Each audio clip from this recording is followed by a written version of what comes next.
tell, we all share similar feelings about our experience in space. Even with some of the different twists that you've heard tonight on the stories about it, the underlying reaction is the same. Flying in space brings us back to Earth. It brings us all home. While there's a lot of complex things that go on while we're living and working up there, I came back to Earth with 3 very simple lessons to share. We live on a planet, we're all Earthlings, and the only border that matters is that thin blue line of atmosphere that blankets us all. These stunning views are absolutely a reminder of what it was like to be in space. It's beautiful.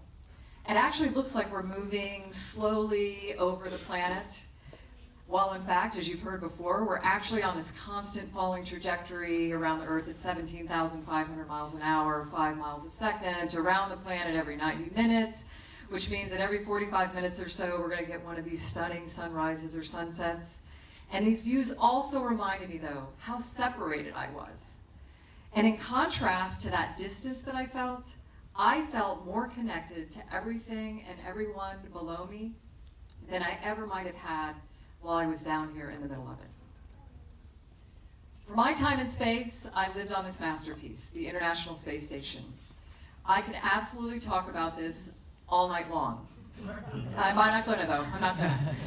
But I will tell you, it is the best example of living off the grid, world-class laboratories and science going on, and in line with the ISS program motto, off the Earth, for the Earth, everything that's happening up there is about improving life here on Earth. And as you've heard tonight, the 2 most important things about the ISS, though, are the international relationships that it represents, and perhaps most importantly, that it's the absolute perfect model of how we should be living down here on Spaceship Earth.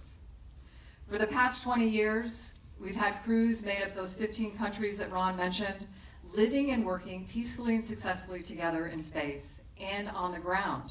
Tens of thousands of people working together peacefully and successfully to support the safety of our crews on board and to keep the hardware running. The ISS itself is arguably the most politically and technically challenging thing that we have ever done as human beings, and we did it in space. We build our spacecraft to mimic what Earth does for us naturally.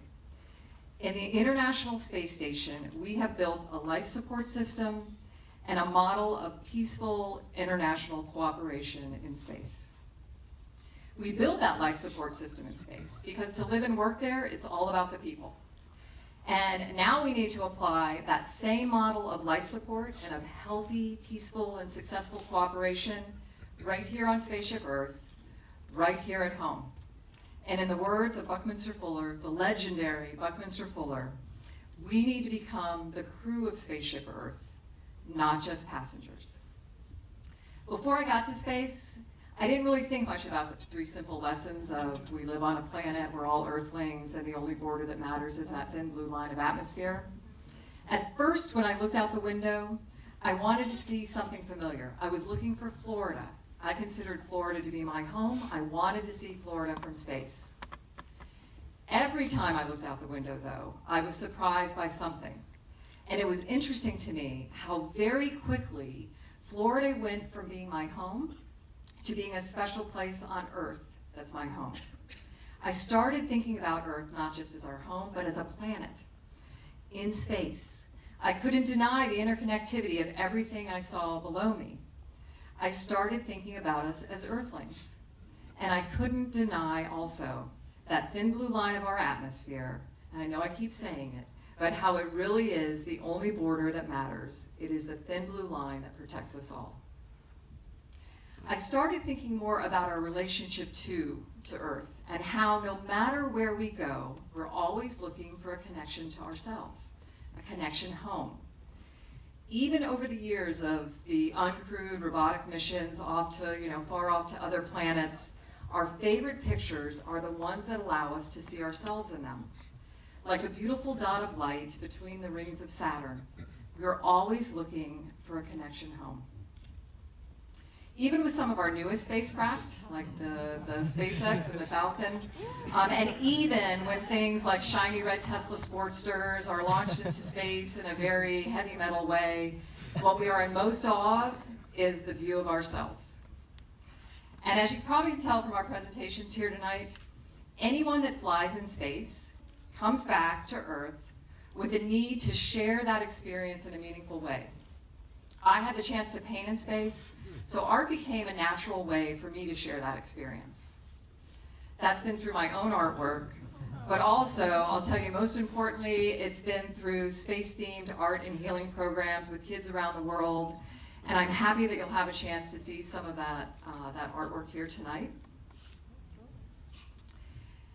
Tonight we're celebrating the 50th anniversary of Apollo 8 and the crew that took this iconic Earthrise image. This image, the first time with human eyes that our Earth rising above the horizon of another planetary body, was shared with us all. The undeniable truth of who and where we are. So I'd like to ask you tonight to take these 3 simple lessons I've shared with you, make them a part of your day, of every day, so that we can all make our way together towards this Earthrise future.